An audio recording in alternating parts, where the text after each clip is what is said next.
Ayan, isang mapagpalang oras mga kapatid.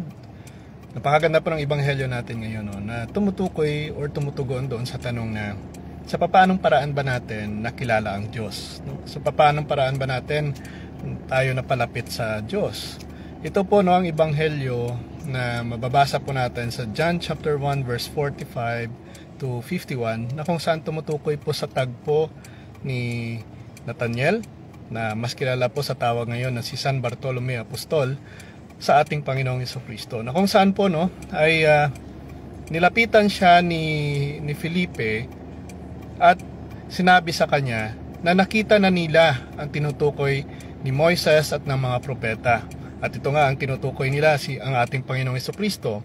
So sinabi po ni Felipe sa kay San Bartolome na nakita na nila ito, ang anak ng Diyos, at hindi agad naniniwala si San Bartolome, no? si Nathaniel.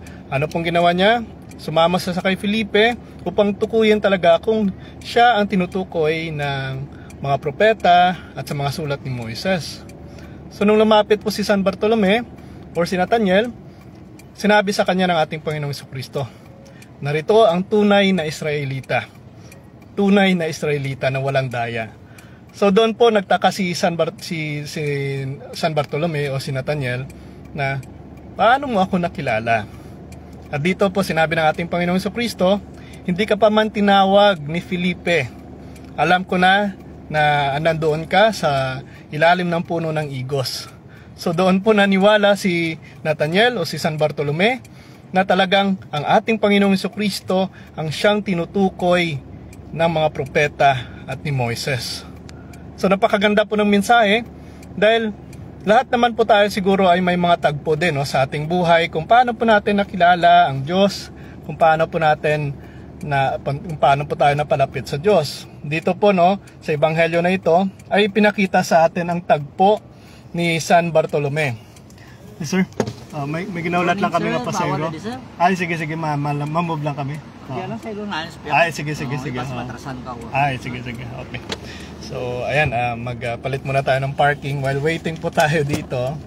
Kasi may inaantay po tayong kasama. We're going to Kalinog para sa aming recollection sa kay Father Tom.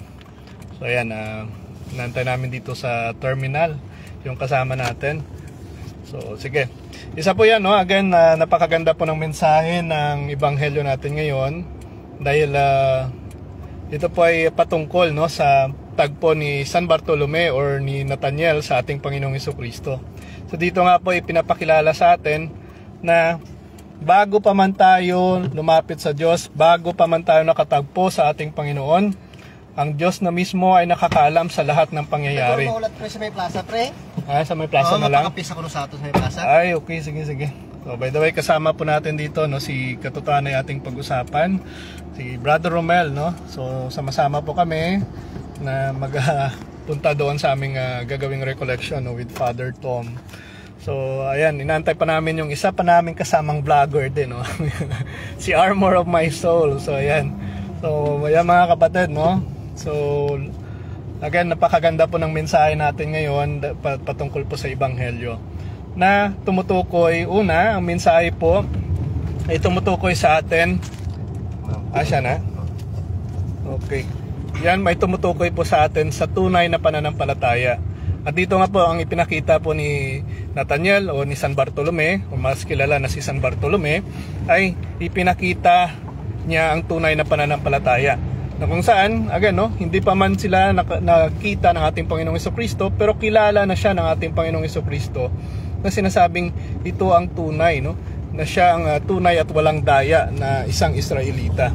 So, sa paanong paraan ba natin nakilala ang Diyos, no? At ano ba ang pagkakilala din ng Diyos sa atin? So marahil nga, no, kagaya ni San Bartolome, sana'y ganun din po ang impresyon no, ng ating Panginoong Jesucristo sa una nating tagpo sa Kanya, no? Nasabihan tayo na tayo ay isang tunay na Kristiyano na walang daya. So marahil lahat po tayo ay may sariling pananampalataya, may sariling may sariling pag-unawa no, pagdating sa ating pagiging isang tunay na Kristiyano. Pero sa papaanong paraan ba natin isinasabuhay po ito, no? So So dito nga ipinapakita ng Ebanghelyo ang kagandahan, no, ng pananampalataya na nais talaga ng ating Panginoon. So dito ipinapakita po ng Diyos na dapat ang pagiging isang Kristiyano ay tapat. Kagaya po ni San Bartolome, no, na isang Israelita na sinabihan ng ating Panginoong Jesucristo na walang daya, dapat ipakita din po natin ang pagiging tapat, no, sa ating paglilingkod sa ating Panginoon. So lahat po tayo ay maaaring again magpakita po, no, ng ating kahinaan, no, sa harap ng Diyos, pero again mas kilala po tayo ng Diyos, alam ng Diyos, no, ang ating kakayanan, kung kaya't hindi naman po big deal o hindi naman po malaking malaking rason na ang mga bagay na ito ay consider po natin upang hindi natin matagpuan, no, ang presensya ng Diyos. So dapat po natin itong pagsikapan pa rin, no? So dali lang po. Hindi na sila. Ato sa. Okay. Ate, sige. Ato di pa yung narasin mo ng bayo? Matanda? Oo, umot lang. Mangkot na lang. Ha? Sige. No, tila pa siya. Sige, di lang ako matapunan wala ni. Okay, so while waiting po sa kasama namin, no, so inaantay po namin dito sa pupunta po kami sa Kalinog para po sa aming recollection, no, with Father Tom. So again, na-miss na rin po natin yung ating gathering doon. So formation po ito para sa lahat ng mga facilitators dahil again mas malawak at mas madami pang mga activities ang aming ikakandak, no, para po sa mga kapatid natin na nais pong makilala, no, ang debosyon, no, ng Divine Mercy, and also itong nais malaman, no, ang kaimportansya ng Eucharistia. So yan po napakalaga, no. Hello po sa inyo, no, Brother Dohat. Good morning po sa inyo. Brother Gerald, good morning din po. Ayan, sa lahat po ng mga kasama natin dito na nakasubaybay, God bless po sa inyong lahat, no? Maraming salamat po sa walang sawang suporta, no? Again, Bakit tayo nagkasampan niya ulat kay, ano?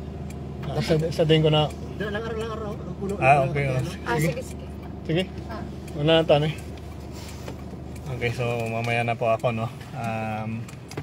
Magkakape daw sila muna para sa while waiting, no, sa kasamahan natin. So ayan mga kapatid, again hello po sa inyo, no, Brother Gerald, no, Brother Dohat. Maraming salamat sa pagsubaybay. So ayan po, no, mensahe again patungkol po sa ebanghelyo natin ngayon na tumutukoy talaga sa katapatan, no, ng pananampalataya. Kagaya po ni San Bartolome, sinasabi po ng ating Panginoong Jesucristo ang nais ng Diyos sa atin na maging tapat din, no, sa ating pananampalataya sa Kanya. So dito po, no, tinutukoy na hindi pa man tayo nakatagpo sa Diyos, hindi pa man tayo hindi pa man natin na-encounter ang Diyos, alam na ng Diyos, no, ang lahat ng pangyayari sa ating buhay. Nakagaya po ni San Bartolome o ni Nathaniel, no, na sinasabi sa Ebanghelyo in John chapter 1 verse 45 to 51, sinasabi niya po na kilala na siya ng Diyos, no, hindi pa man siya nakakilala sa Diyos. So tayo po ay alam na ng Diyos, no, ang lahat ng pangyayari sa ating buhay. Ngunit may mga pagkakataon na kagaya po ni Nathaniel na maaari pong magduda tayo, no, sa kapangyarihan ng Diyos, kung sino ba talaga ang Diyos. Marahil nga magsuri muna tayo kung talaga bang ang nagsasabi na ito, no, ang tinutukoy ba ng mga tao na anak ng Diyos ay talagang anak ng Diyos. So dito po ipinapakita sa atin, no, ni San Bartolome, no, or ni Nathaniel ang pagiging isang tunay talaga, no, na Kristiyano na kailangan mapagsuri. Hindi agad naniniwala, no, hindi agad nagpapadala, no, sa mga sinasabi ng tao, pero siya itong nagve-verify, no, or nagsusuri muna. So kagaya ng ginawa ni San Bartolome, sinabihan siya ni Felipe, no, na si Nathaniel, na nakita na nila, no, ang Kristo, no, nakita na nila ang tinutukoy ng mga propeta at ni Moises. So sumama nga si San Bartolome, no, sa kanya. Ngunit ano pong ginawa niya, no? Sumama siya for verification at tingnan kung tunay ba talaga na yan ang tinutukoy ni Moises, no, sa kanyang mga kasulatan at ng mga propeta. So, ano pong naging tagpo? Ipinakita po sa kanya ng ating Panginoong Jesucristo ang kamangha-manghang kapangyarihan, no, ng ating Panginoon. Hindi po manghuhula ang ating Panginoong Jesucristo. No? Likas po sa kanya, sa pagiging Diyos niya, ang alam niya ang lahat. No? God is all-knowing. Kung kaya't hindi pa man alam ni San Bartolome, no, kung sino itong tinutukoy ni San Felipe, pero nako po, pinakita sa kanya ng ating Panginoong Jesucristo kung sino ba talaga siya at kung ano ba talaga, no, ang kanyang pagkakilanlan, no, bilang anak ng Diyos. So dito nga ipinakita sa kanya ng ating Panginoon ang napakagandang halimbawa ng katapatan sa pananampalataya, na kung saan tinutukoy niya si San Bartolome, no, na bilang isang tapat at walang daya, no, na kanyang tagapaglingkod. So napakaganda po, no, at ito'y maaari din pong maging hamon sa atin, no, mga kapatid. Na sa ating buhay, kagaya po ni San Bartolome o ni Nathaniel na tinutukoy sa Ebanghelyo, maging mapagsuri din po tayo, no. Dapat po natin suriin ang lahat ng mga tinuturo sa atin, no, ang ating mga binabasa, hindi agad-agad maniniwala, no, but we should to verify. And in that way, kung gusto talaga natin makilala ang Diyos, kung gusto natin talagang mapalapit sa Diyos, no, dapat po nating suriin muna at kilalanin at talagang tayo mismo ang maka-experience, no, ng kamangha-manghang magagawa ng Diyos. Nakagaya po sa kay San Bartolome, pinakita sa kanya ng ating Panginoong Jesucristo na being God, no, as God is all-knowing, alam niya ang lahat. Alam niya ang lahat na nangyayari sa kay San Bartolome at doon naniwala si San Bartolome. So, hindi naman po masama, no, ang pagiging sigurista, lalong-lalo na po sa ating pananampalataya. Na dapat talaga nating siguruhin, no, kung tunay ang isang pananampalataya. Kung kaya po sa ating pananampalataya, sinusuri muna natin, no, kung tama ba at kung totoo ba, no, ang isang doktrina, ang isang katuruan, batay sa sinasabi ng Biblia, batay sa mga referensya, no, at batay sa tradisyon ng mga apostol. So dito sinusuri po natin, no. Good morning po sa inyo, Brother Franz, watching from Tagbilaran, Bohol. So yan po mga kapatid, no, isang napakagandang halimbawa, no, na sa lahat po ng mga pagkakataon, again, ang Diyos pa rin ang naghahanap ng paraan, no, upang makalapit tayo sa Kanya. At sa pagkakataon na ito, dapat natin, no, ipakita ang pagiging tapat natin, na kagaya po ni San Bartolome o ni Nathaniel, dapat natin ipakita, no, ang pagiging tapat natin, ang pagiging isang tunay na Kristiyano, no? Tunay na Kristiyano na walang daya. So ito po ang naging identity na ni San Bartolome. So sana po, no, ang pagkakilala din sa atin ng ating Panginoong Jesucristo ay isang tao na walang daya sa buhay, no? Na itinuturo lamang kung ano totoo, itinuturo lamang ang tapat at nararapat, na kagaya po ni San Bartolome, no, na isinasabuhay talaga ang pagiging mananampalataya. So ito din po ay paghihikayat sa atin, no? Napakagandang mensahe po ng Ebanghelyo natin ngayon. And pangalawa, of course, again, doon na po, no, sinasabi sa Ebanghelyo na God is all-knowing. Alam ng Diyos ang lahat. Kung kaya, doon po tayo sa konteksto na ang Diyos ay nakakaalam ng lahat. At lahat po ng mga pangangailangan natin, no, given, lahat po ng pangangailangan natin ay alam ng Diyos na kailangan natin yan, no? At yan ang hinihingi po natin. So hindi pa man natin sinasabi, hindi pa man natin hinihingi sa Diyos, pero alam na ng Diyos ang ating mga kailangan. Pero bakit ba natin kailangan munang bigkasin, no? Ngunit bakit natin kailangan ilapit muna ito sa Diyos? Dahil marahil nga na alam na ng Diyos ang lahat ng mga kailangan po natin, pero baka hindi natin alam sa ating sarili ang mga kailangan natin.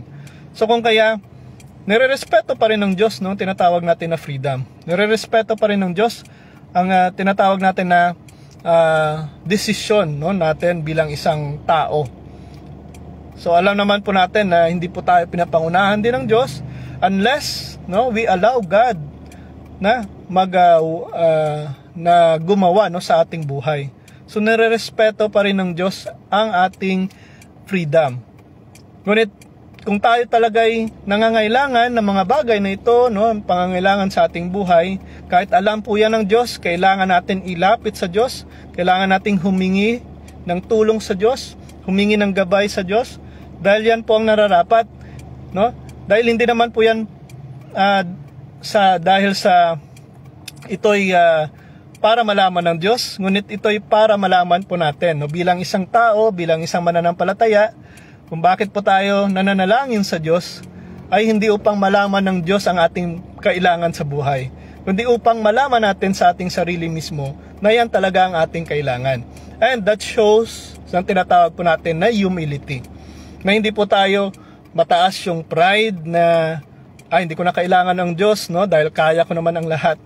Tinuturo po ngayon ng Ebanghelyo na dapat talaga tayong lumapit sa Diyos, no? Let yourself discover the greatness of God, no, the glory of God, upang maipakita sa iyo ng Diyos ang kanyang pagiging tapat, ang kanyang pagiging makapangyarihan. Nakagaya po ni San Bartolome na naghahanap nga siya, no, sa tinutukoy ng mga propeta, sa tinutukoy ni Moises na anak ng Diyos. Pero nung marinig niya na nariyan ng ating Panginoong Jesucristo sa pamamagitan ni San Felipe, kanya muna itong sinuri. Hindi siya agad naniniwala.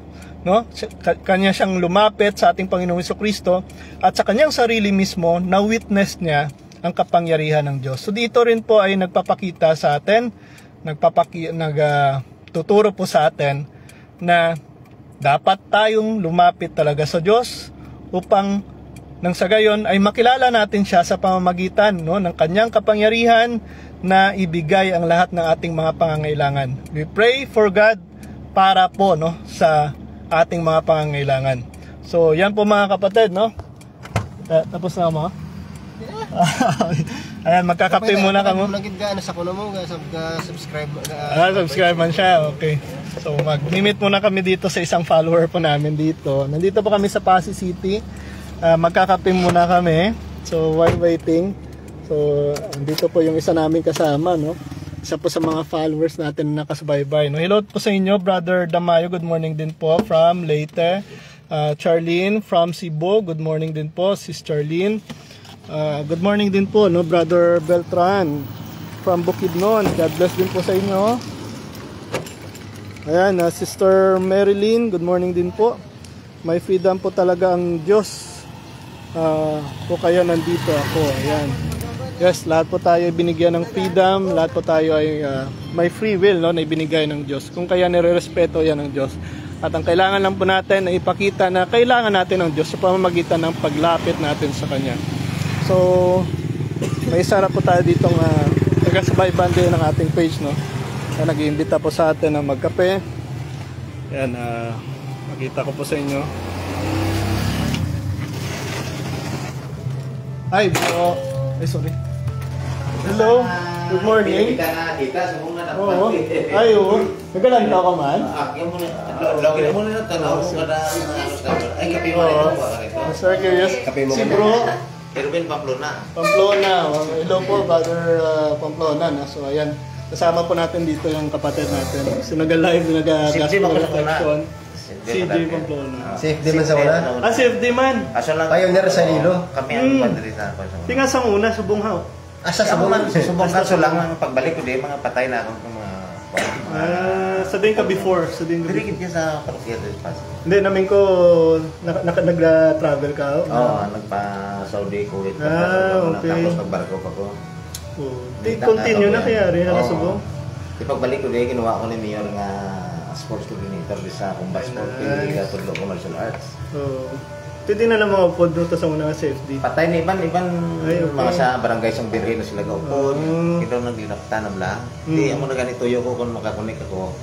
Mapundar kami dito. Ay bati ko do may ari man king may nag-exist man. Pwede tagi ko lang sa base gusto mo mag-join man sa mga pan. Mga pan ganun. Kaya siguro sa una, active ka mo man sa evangelization. Ano sa unang involvement ka sa simbahan? Simbahan kami. Sa simbahan nagkakati ka eh? Oo. Kung may mga nang mag-atake di sa unang kwan, naman diba? mga Mormons, kami nag-atake. May depensa? Nagano kay si Monsignor Dibat sa una, tamad siya mag-istorya sa mga debate, mga una. Tinatawagan mo na, ginapulihan ako ng mga Mormon sa una. Mga Mormon sa una. Mormon sila sukong sa una. Isubong lang sinubad akong diri ako sa sport, hindi ka tambay ko pag pagtindog sila sa buwan. Lapitan ko na dahil kag-exam na. Kaya pala lagi ng matigulang mga baydol, ako lang naluoy. Mga buhat na sa mga saksi, daway mo sila nag-argumento na dati. Ang makulit subong ang SDA. SDA, MCGI, ANC, ang mga kalabanan. So, ayun po mga kapatid, no? Na-meet po natin ditong isa pala sa mga CFD, active na CFD. Mga anong taon po yun, bro? Siguro mga 10 years na mahigit. Oh, 10 years ago na pala. Wala nang practice kaya na parang uhaw ako sa mga nakita ko sa inyo. Very good, good. So si brother, Erwin. Brother Erwin, no? Isang CFD noon dito po sa Iloilo. Again, sa Pasig City. So hindi pa pala tayo nakarating, no, sa tinatawag nating Ministry of Apologetics. Nandito na pala si Brother Erwin, no, na nagsasagawa ng mga apologetic seminar. Meron din po, no, evangelization at pagtuturo. So ano yung mga paano po kayo naging CFD, no? Ano ba yung hindi kasi yung bayaw ko dati, siyang leader dito sa Pasig, namatay na. Okay. Ngayon lahat kami mga bayaw niya. Masalis lang yan. Pero sino yung nagturo talaga sa inyo, bro? Sila, tapos kung minsan, sila lang, tapos si Bayaw Fernandez mo yung pumupunta dito sa amin dati. Okay. Si Bayaw mo nag-aral talaga ng apologetics. Saan siya nag-aral, bro? Sa Kwan lang, sa Cebu ata yun. Okay, sa Cebu. Brother. Yan, marami po sa mga kapatid natin dito, no, nakasubaybay na taga Cebu. Again, talagang dyan nagsimula yung CFD, diba, sa Cebu. So, yan po. Pero kami local lang kaming, kasulong na tutulong kami ngayon mag-lang. Mag-defense. Tapos nakakuha ko sa kay Lito Ligtas, nag-communicate ako sa Kwan niya. Binigyan niya ako ng Kwan, manual sa Kwan, safety. Kaso lang Cebuano, kaya medyo nahirapan. Pero maintindihan ko rin, pero iba yung Kwan, Okay, very nice. Siguro, magkape ka muna. Okay lang ako. Ikaw? Hindi ako nagkakape. Chat talaga sa mga mabasa na siya. So, ayan mga kapatid, talagang napakaganda at nakita po natin dito ng isang active na CFD noon at ngayon nga po ay nagbabalik na dahil nga nagtrabaho ka po sa abroad. Naghanap buhay mo. So, ang ibang kasama niya po ay again dito pa yung iba pero nasa barangay Sang Birhen, may mga sila may mga obligasyon na. Okay. Kasi wala na yung parang nalugpay na, no, yung ministry. So baka maaari din maibalik, no? Kaya nga ito usapin ko si diyan. Kaso lang wala pa akong koneksyon sa inyo sa mga kasamahan ba. Actually, dito lang naman kami nahubog sa sa Armor Apologetics and Research Ministry na inorganize ni Brother Dwayne sa Rojas, sa Divine Mercy. Doon lang kami nag-aral ng apologetics din. At we engage in social media, kagaya po ni Brother Romel sa katotohanan nating pag-usapan. Kailangan talaga dito ng CFD, bro. Lalong-lalo na, no, sa marami na ngayon ang nag-argumento, no, sa social media. Baka maaari ka rin gumawa ng content mo sa social media, no, at makapag-explain. Practice na tayo. Tulungan ko tayo. So yung kapatid, no, itong kasama natin, no, si Brother Erwin na dating CFD, no, dito sa Iloilo. At ngayon nga po ay dahil po siya nagtrabaho siya almost 10 years doon sa Saudi, no, at pagbalik niya dito so medyo nag-lupay na yung medyo nawala na yung grupo. So pero ngayon, no, ay talagang eager po siya na maibalik po ito. Pagtulungan po natin 'yan at ipag-pray po natin, no, na maibalik po ang CFD dito, ministry ng CFD dito. So ano yung mga experience mo, bro, sa sa Catholic Defense? Aside sa Mormons, Mormons, okay. Tawag yan ito. Tawag yan na. Sorry. Sa mga saksi ko, saksi ka yan, at saka born again yan ang ko dito. Born again. Pagkitawag mo na kay Brother Ferdy. So, nandito na yung kasamaan ko namin. Sandali lang po muna. Tawag sa akin. May kasama pa rin akong kwan, retired teacher na Na-save din. kapatid ko. Instructor sa chess yan, sa chess. Okay. Nice. Chess ang sports namin. Oh. Sa kanya. Ako niya, sa martial arts naman ako. Martial. Pwede ka pala pang combat kahit sa ano na. Mapa-argumento man, no? So, ayan. Maganda po yan, bro, no? So, saan mo ba na-meet din si Brother Romel sa ano lang? Sa Facebook lang. Sa Facebook lang? Nakita ko Palma eh. Oh, Palma. Palma yung ina ko eh. So, Palma ka din? Oo. Marami ditong Palma sa ano? Ang pinakamaraming apelyido dito, Palma. So, ibig sabihin nasa dugo nyo talaga yung apologetics. Nasa dugo nyo yung apologetics, ha? Ayan. Without knowing. No, without knowing. So, maganda pala. So, hindi na kami nagtataka kung Nung bakit. doon kami sa may kwan sa Cebu, nag-usap kami niya ni Bishop Palma. Oh, Nagpakilala ko. Palma din, oh. Oo. Sa conference na. Oh, sa conference na kilala din namin si Bishop Oh. Palma. Nice. Kaso lang hindi ko na makita yung picture. Kasi may classmate kami Madrid doon na nag-golden ba, nag-celebrate kami doon. Siya ang nag-isa doon. Nice. I don't... Nag-pilgrimage kami doon sa Simalang. Kasama ng mga classmate namin dati, yung mga pare ba. Yung umuwi sa galing Italy. Pare sila sa Italy. Pero subong anong, ano mo na bro? Involvement mo din sa simbahan? Wala lang. Sir? Sumilimba lang. Kasi again, kinakalaman nila ang mga katekesis, pwede ka din dyan, makabuli. Ang isa ko pang kulang yung manual sa catechism na ano. Manual? Oo, sa akin pang debate lang yung ano namin dati. Yung mga strategy kung paano mo Ay, pwede mo yung maituro sa ano, Hmm. sa mga katekista. Hindi, pagdating sa defense, medyo, sa evangelization, okay, no? Pagtuturo sa pananampalataya. Pero, Kasi noon sa amin dito, medyo may parte-parte namin yung pag halimbawa may tanong yung ano, parte sa Ribulto, may espesyalista kami. Ah, Yung isa okay. naman sa mga pare, meron naman kami. So, meaning, Pagka ina-assign Virgin Maria, Oh, hindi siya mismo yung ano, specialist talaga. pagka mag-meeting kami niyan, lahat kami parang ano ba? Ibang religion. Question namin Maria atakihin namin. Okay. Oh. Mock debate. Oh. Mock debate. Oh, dipinsa siya ngayon. Oh, nice, nice. So parang may during. Ngayon nakita namin yung potensyal na siyang ano, siya ng ano na lang. Magtutok na siya doon sa magtutok siya sa pagsagot. Nice. So at least may focus no yung pag-aaral.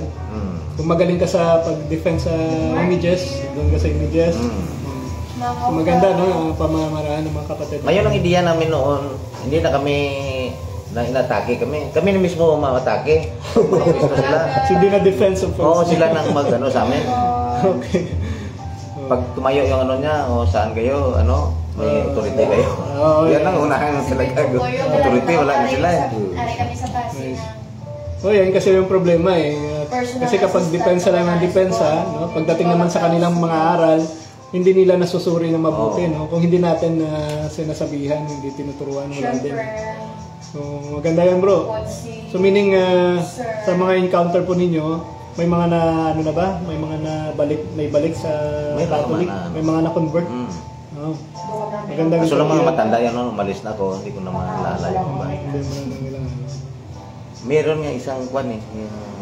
Ngayon, ano siya, ministro dyan, yung dating, ano siya, Saksinuba yata yun.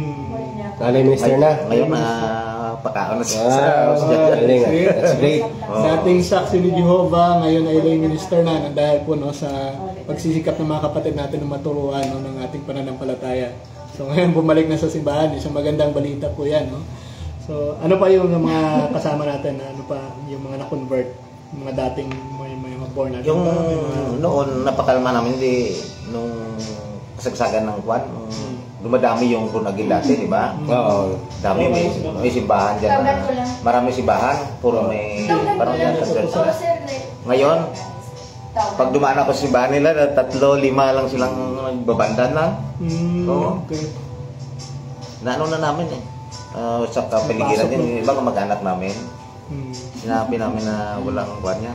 So, ganyan talaga kahalaga yung apologetics sa isang parokya. So therefore, kailangan talaga, no, it's very important to understand why may mga apologetics sa isang parokya. Kasi kapag wala, so meaning to say, talagang lilipat yung mga ibang Katoliko sa ibang sekta.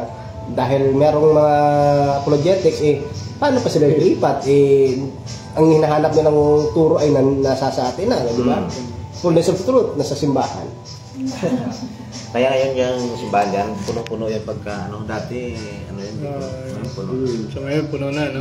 So again, dahil sa tulong din po ng mga kapatid natin na involved sa apologetics. Ayan, maraming salamat po sa mga lahat na nakasubaybay ngayon. No? Brother Gerald, God bless po sa inyo. Sister Sherwin, God bless din po. Brother Marvin, God bless din po sa inyo. Brother Efren, Brother Ferdinand, good morning. Sister Corazon, God bless din po, no? Brother Beltran, maraming salamat po. Sister Merlin, maraming salamat po, no? Ayan, so see you po mga kapatid. Again, nandito na po yung kasama natin at mapalad po tayo na nakilala po natin yung dating CFD, no? Again, at of course CFD pa rin hanggang sa ngayon, no? Si Brother Erwin. At ito nga po, no? Isa sa mga nagpalaganap din ng magandang balita dito, no? Sa Iloilo. So kung kaya sana ipanalangin po natin na mabuo ulit ang grupo dito ng CFD, no? Sa Pasig City. So pagkaisaan po natin, ipanalangin po natin, no? So ayan, maraming salamat, no, bro. Ano bang mensahe mo sa kanila, sa mga kapatid natin na gustong mag-CFD? Ituloy lang natin yung ating sa Panginoon.